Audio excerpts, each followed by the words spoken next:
Ndugu viongozi,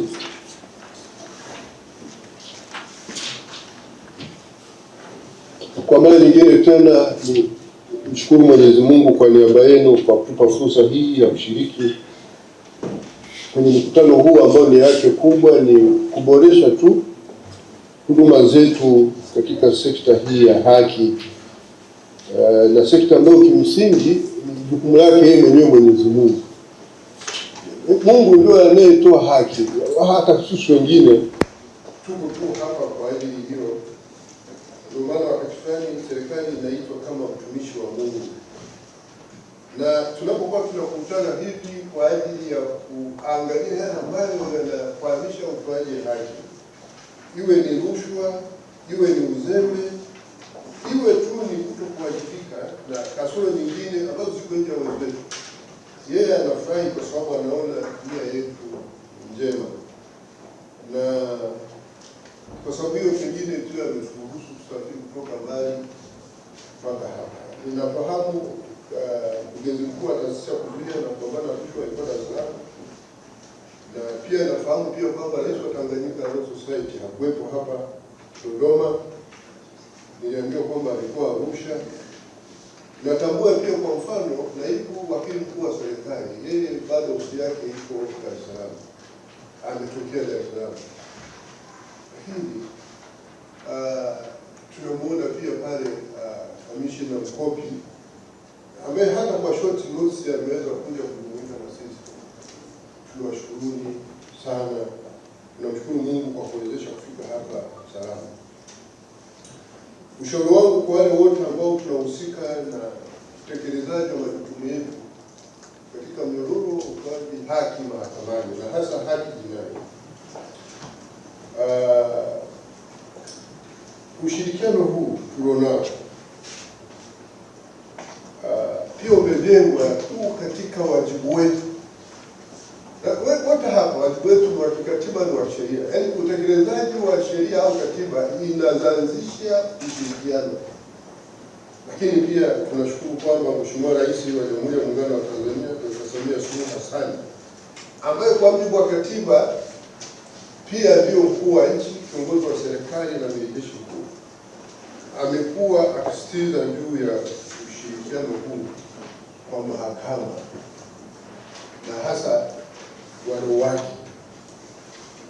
Kwa mfano, alipokuwa akizindua bunge la 13 la Jamhuri ya Muungano wa Tanzania mnamo tarehe 14 Novemba mwaka 2025 jijini Dodoma, pamoja na mambo mengine, Mheshimiwa Rais alisema kwamba misingi ya mafanikio yote ya nchi yanategemea utawala wa sheria, ikiwa ni pamoja na kushirikiana na mahakama ya Tanzania ili haki ipatikane kwa wote mapema ipasavyo. Mheshimiwa Rais alisisitiza katika hotuba yake kwenye ufunguzi wa bunge juu ya umuhimu wa jukwaa la haki jinai.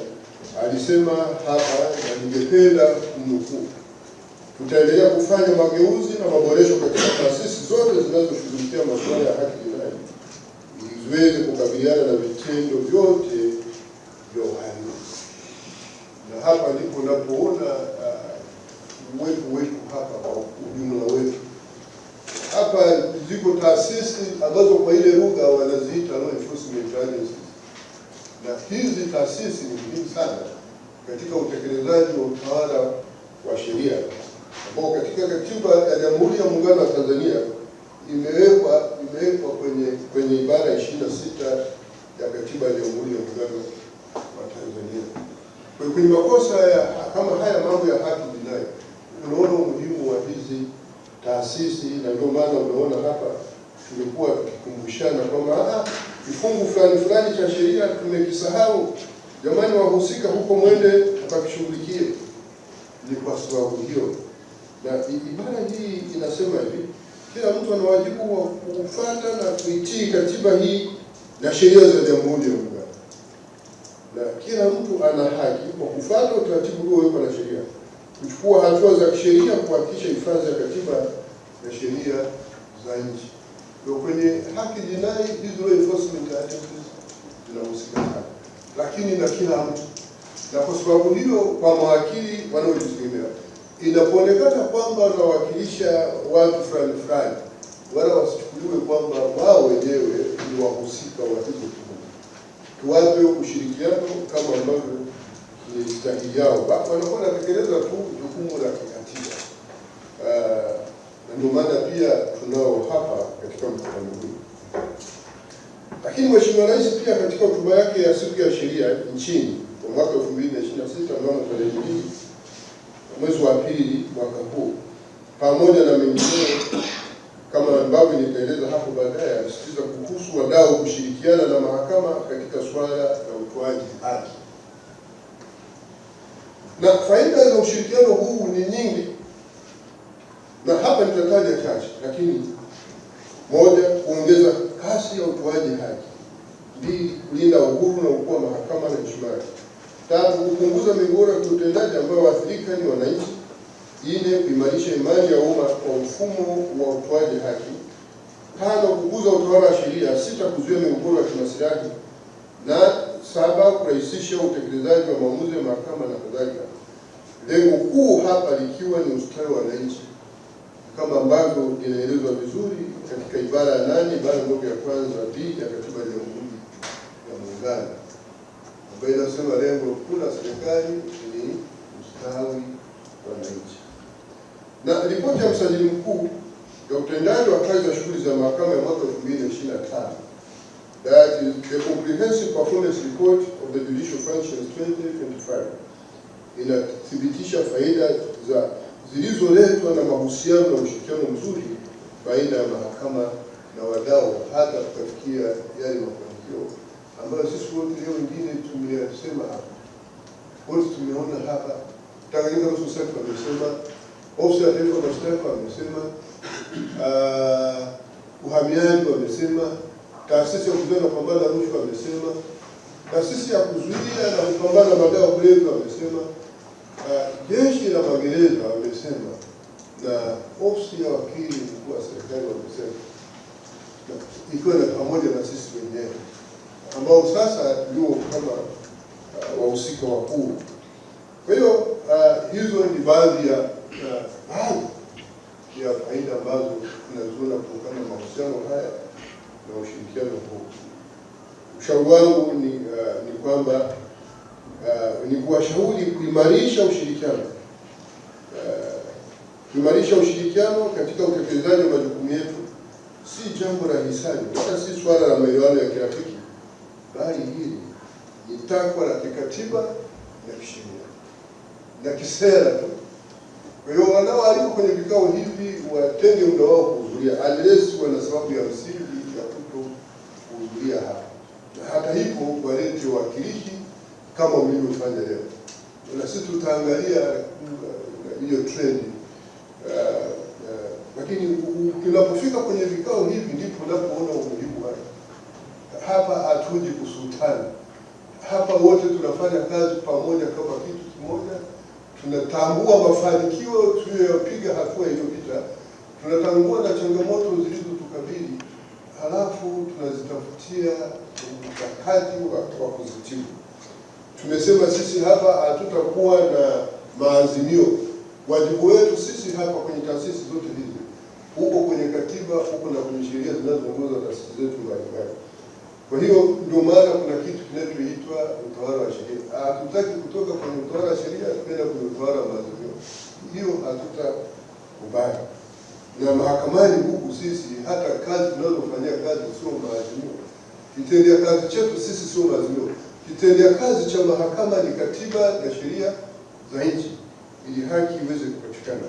Na haki, nimesema mara nyingi nikitafasiri katiba hii, ni kwamba haki ni uamuzi unaofanywa na mahakama kwa kuzingatia, kutia maanani, kutekeleza masharti ya katiba na sheria kwa mujibu wa ushahidi ulioletwa mahakamani.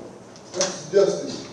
Na kwa maana hiyo basi tujitahidi taasisi zinazohusika zinapokusanya ushahidi huo ndio unaotosheleza hata kuifanya kesi iende mahakamani.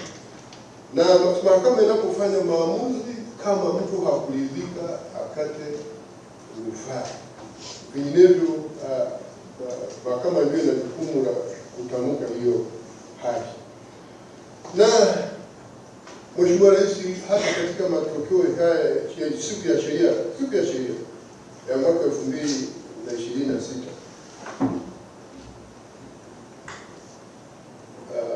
aliendelea kutuhimiza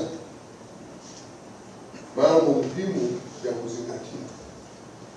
Ninasema haya kwa sababu watu wengine wanadhani kwamba haya yanakuhusu sisi pekee yetu mahakama. Ndio maana nikaanza kwa kutambua nafasi yake katika nchi hii, kwamba kwa mujibu wa ibara 33 ya Katiba ya Jamhuri ya Muungano, Rais pia ndio mkuu wa nchi, kiongozi wa serikali na amiri jeshi mkuu. Kwa hiyo sisi wote hapa tunahusika. Yapo anayoyatoa kama mkuu wa nchi, yapo anayotoa kama head of government, yani kiongozi, lakini pia yapo yale anayotoa kama amiri jeshi mkuu. Na sio wengine ambao tumepita jeshini na tunafahamu. Na taasisi nyingine hapa wadau wetu mnaona kama ni majeshi. Sasa ni kwa sababu hiyo mimi ninawakumbusha. Najua baadhi yenu pengine mlikuwepo siku ya Lode na au umesha nisikiliza nikiyasema, na hasa nilipokuwa ninafungua mkutano wa majaji wafawidhi au nilipokuwa nafunga mkutano wa wadau wa haki wa shauri ya madai na uchumi. Lakini kwa sababu ya umuhimu wake ninalazimika kuyarudia ili sisi wote kwa pamoja tuende pamoja. Sisi mahakama tukiwa kiongozi wa kusimamia utekelezaji wa haki. Alisema na kuagiza hivi: moja, kutoa haki kwa kuzingatia masharti yaliyoainishwa katika ibara 107 kifungu sub 2A mpaka E na 107 kifungu B ya Katiba ya Jamhuri ya Muungano wa Tanzania. Pili, kuheshimu na kuulinda uhuru wa mahakama bila kuutumia vibaya. Kutotumia uhuru huo kama kichaka cha kuficha uzembe na vitendo visivyo vya haki. Tatu, kutenda kwa uadilifu na kwa uwazi. Nne, kuendeleza suala la usimamizi wa dhamana ili kuhakikisha kuwa watuhumiwa wenye stahili ya kupata dhamana wanapata dhamana kwa mujibu wa sheria. Wadau wote wa mahakama katika suala la dhamana kuunga mkono jitihada za mahakama katika suala la dhamana. Tano, kuendelea kuimarisha matumizi ya tehama ili kwenda sambamba na mabadiliko ya kiteknolojia. Sita, wadau wa haki kuendelea kushirikiana na serikali na mahakama moja katika utoaji wa msaada wa kisheria kwa wasioweza kumudu gharama. Mbili, kuimarisha ushirikiano kwa utoaji huduma za kisheria mapema ipasavyo na kwa ufanisi. Tatu, kuendelea kushirikiana na mahakama katika kuimarisha utawala wa sheria. Na saba, taasisi za haki jinai kutekeleza mapendekezo yaliyotolewa na Tume ya Haki Jinai. Nashauri pia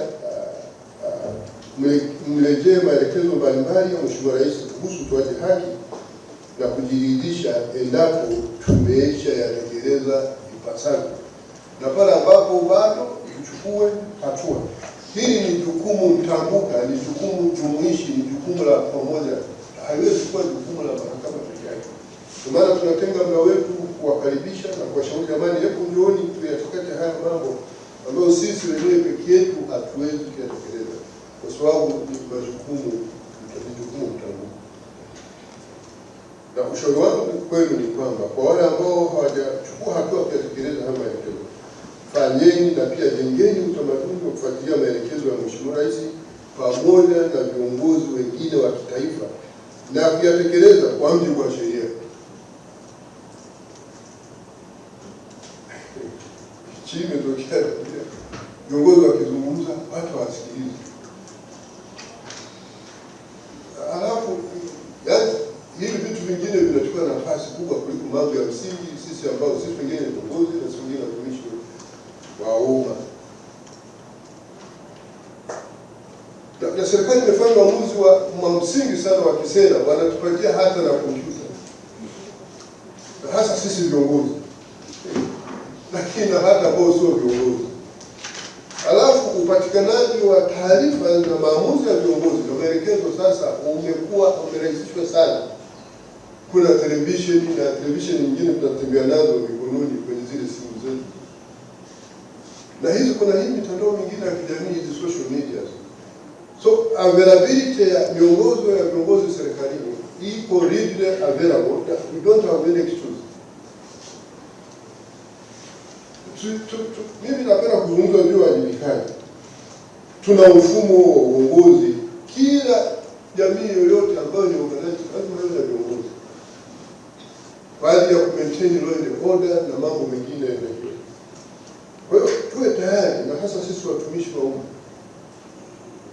kuwa tunafuatilia kinasemwa nini kwenye sekta yetu, lakini na viongozi wakuu wa serikali ngazi za taifa. Lakini kuna jambo lingine ambalo pia alisisitiza, na mimi ningependa kusema kwamba hata hizi taasisi za haki jinai pia ni wadau wakubwa sana wa ustawi na maendeleo ya taifa letu, na hata swala la kukua kwa uchumi tu pia linategemea mazingira, uwepo wa amani na usalama katika nchi yetu, yaani watu waweze kufanya shughuli zao. Pale masuala ya jinai yanapodhibitiwa kwa ufanisi ipasavyo,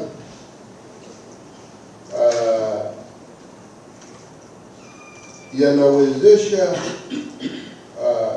wananchi kushiriki shughuli zao za kiuchumi, kisiasa na kijamii kwa ufanisi ipasavyo, na hivyo uwepo au kuimarisha uwepo wa ustawi na maendeleo ya taifa. Watu wanaweza kutoka wakaenda shambani, wakaenda kuvua, wakaenda kuchunga mifugo, wakaenda kazini, viwandani na maofisini, wakaenda kufanya biashara zao. Kwa hiyo mtaona kwamba hizi taasisi za mifumo ya haki jinai zina mchango mkubwa sana katika ustawi na maendeleo ya taifa letu. Ndio maana hata kauli mbiu sisi mahakamani kwa mwaka huu tunaenda nao, sio kwamba iliishia siku ya tarehe 2 mwezi wa pili. Hiyo ndio kauli mbiu yetu ya mahakama, tunaenda nayo pamoja na ninyi wadau wetu. Mchango wa mahakama katika ustawi na maendeleo ya taifa letu, ambao sisi wote ndio interest yetu uwepo hivyo.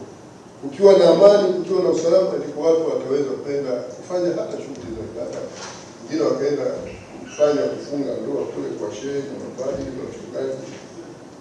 Na kwetu sisi wale tunaopenda mila na desturi za Kiafrika, pale tu nyumbani tunafunga ndoa, watu baada ya kutoa mahali mambo yanaendelea. Na kumekuwa na tabia kudharau mila na desturi za Watanzania. Sijui aliyetuga ni nani, yani kila kitu anakiona hata akifanya. Yaani wale jamaa mila zao ndio nzuri, zio za kwetu sio nzuri. Hata wenyewe walipokuja huku walitambua mila na desturi za Watanzania, na mpaka wakatunga sheria zinazoitwa customary laws, sheria za kimila. Hii hapa tunavaa miwani, basi kisha vaa miwani, unaona zile sheria zetu za mila hazifai. Halafu kila kitu unaona kama ni ukiukaji wa haki za binadamu.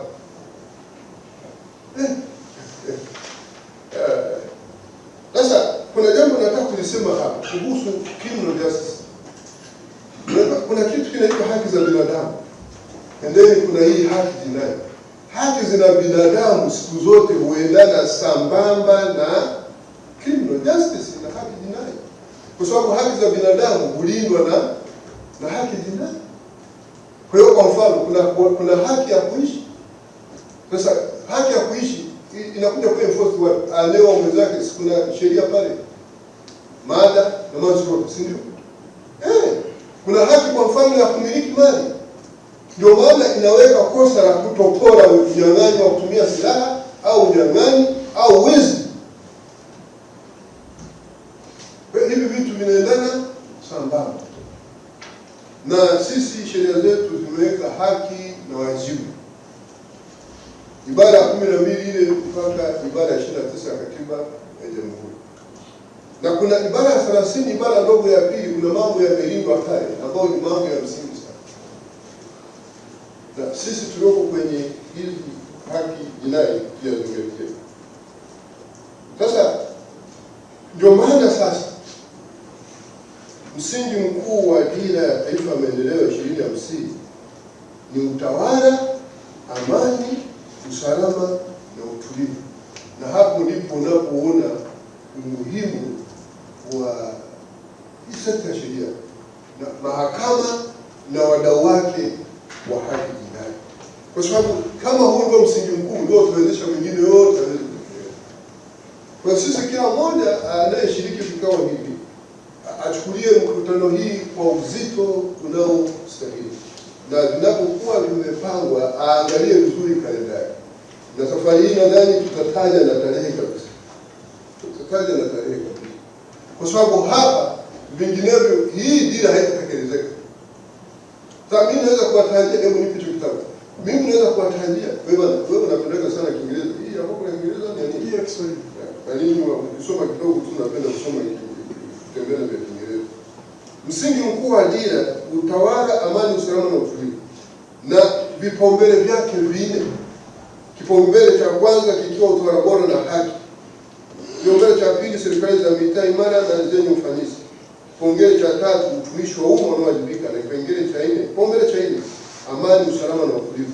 Hapa ndipo unapoona umuhimu wa mahakama na hizi taasisi zote za haki jinai, zikiwemo law enforcement agencies na kama kina Tanganyika Law Society. So haya tuyachukulie, na sisi kama nilivyokwisha kusema, mahakama tutaendelea na hiyo kauli mbiu yetu, ndio mwongozo wa kufanyia kazi, mchango wa mahakama katika ustawi na maendeleo ya taifa. Lakini mahakama sio peke yake. Kwa utaona kuna Tanganyika Law Society, kuna ofisi ya mwanasheria mkuu wa serikali, kuna ofisi ya wakili mkuu wa serikali, ofisi ya taifa ya mashtaka, jeshi la polisi, uhamiaji, magereza, taasisi ya kuzuia na kupambana na rushwa, taasisi ya kuzuia na kupambana na madawa ya kulevya, na wadau wengine ambao pengine inaweza kuwa nimewasahau, lakini hasa wananchi wenyewe. Kwa hiyo utawala bora na haki ikiwa kipaumbele kama tulivyoona hapa kwenye dira, muone mchango wa mahakama na sisi mifumo ya hizi taasisi za haki jinai zilivyo na nafasi kubwa sana katika uchumi na ustawi wa taifa hili na ufanisi wa utekelezaji wa hiyo dira. Sasa nimezungumza hapa haki jinai, lakini kuna wadau wengine pia ambao tutanao kwa 23 ambao hata tuwataja hapa, lakini sisi wote ni wahusika. Na Mheshimiwa Rais pia katika hotuba hii ya siku ya sheria mwaka 2026 alieleza kuwa mahakama ina mchango mkubwa sana katika utekelezaji wa dira ya taifa 2050 na kuelekeza kutekeleza yafuatayo. Na kama nilivyokuja kusema, mahakama itekeleze peke yake, tunatekeleza wengi. Wengine leo mko hapa, wengine tukutana nao tarehe 25. Nini ni baadhi, tusingeweza kuja wote hapa, lakini na nini tunahusika. Moja, kuendelea kulinda haki na misingi ya katiba. Sasa tulipokuwa tunazungumza hapa ndio unaweza kuona kwa nini Mheshimiwa Rais alikuwa soma chikini kwenye hivi vitu, na ni wajibu wetu. Mheshimiwa Rais anachokifanya hapa, anatuhimiza tusije tukatoka kwenye jukumu letu, tukatoka kwenye maadili yetu. Anatuhimiza. Pili, kuhakikisha migogoro ya kiuchumi, kibiashara na kijamii inatatuliwa kwa haraka na kwa haki. Wengine mlioko hapa kama Tanganyika Law Society, ofisi ya taifa, ofisi ya mwanasheria mkuu wa serikali na wakili mkuu wa serikali, mnahusika na hili hapa.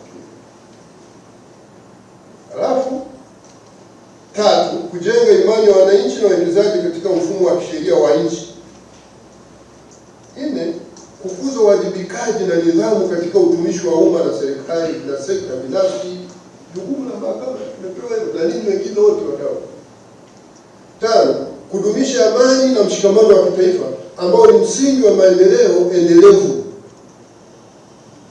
Sita, kuwezesha mazingira bora ya uwekezaji na ukuaji wa uchumi kwa kuhakikisha utawala wa sheria unazingatiwa. Saba, kulinda haki za makundi maalum wakiwemo wanawake, watoto na watu wenye mahitaji maalum. 8. Kuzuia migogoro inayoweza kuwa chanzo cha mgawanyiko wa kijamii au kisiasa. 9. Kuharakisha utekelezaji wa sera na mipango ya maendeleo kwa kutoa tafasiri ya kisheria iliyo wazi na thabiti. 10. Kujenga na kuimarisha utamaduni wa kuheshimu sheria, haki na taasisi za umma. 11. Kuchangia katika mapambano dhidi ya rushwa na matumizi mabaya ya madaraka kwa kutoa haki bila upendeleo. Na 12. Kuwezesha wananchi kushiriki kikamilifu katika maendeleo ya taifa kwa kuhakikishia ulinzi wa haki zao za kisheria. Ni dhahiri kwamba Mheshimiwa Rais hakuwa anaihimiza mahakama kutekeleza maelekezo hayo peke yake, kwa kuwa anafahamu kuwa mahakama peke yake haiwezi kutekeleza maelekezo hayo. Kwa hivyo hayo ni maelekezo kwa mahakama na wadau wake wote, tukiwepo sisi ambao tuko hapa. Na hata mkiangalia moja hizi mikakati yetu na jinsi tulivyojadiliana hapa, kuna yote yamekiucha haya ambayo haya yanakuwa. Na kwa maana hiyo sisi sote kwa pamoja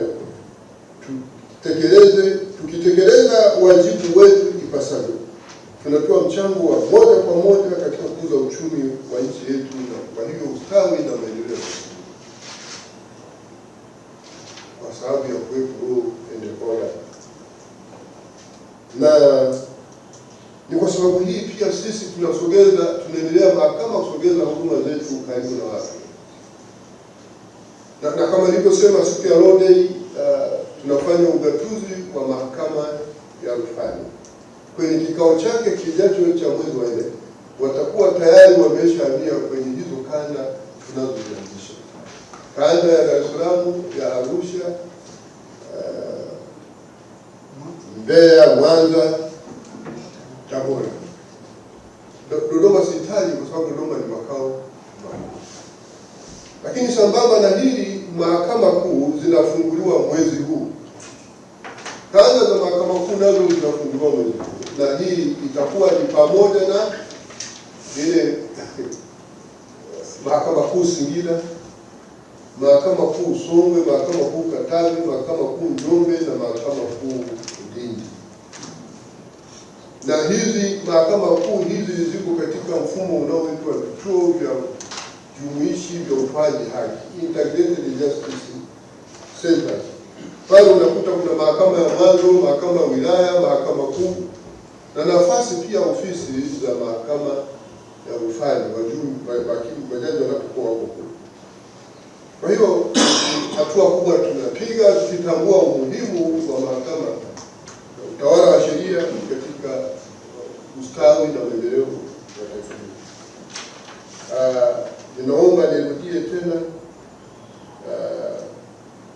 kuwashauri na kuhimiza kwamba mikutano yetu hii itapimwa si kwa idadi ya wingi wa mikakati, bali kwa ufanisi wa utekelezaji wa majukumu yetu ipasavyo, hususani katika jukumu la utoaji haki mapema ipasavyo.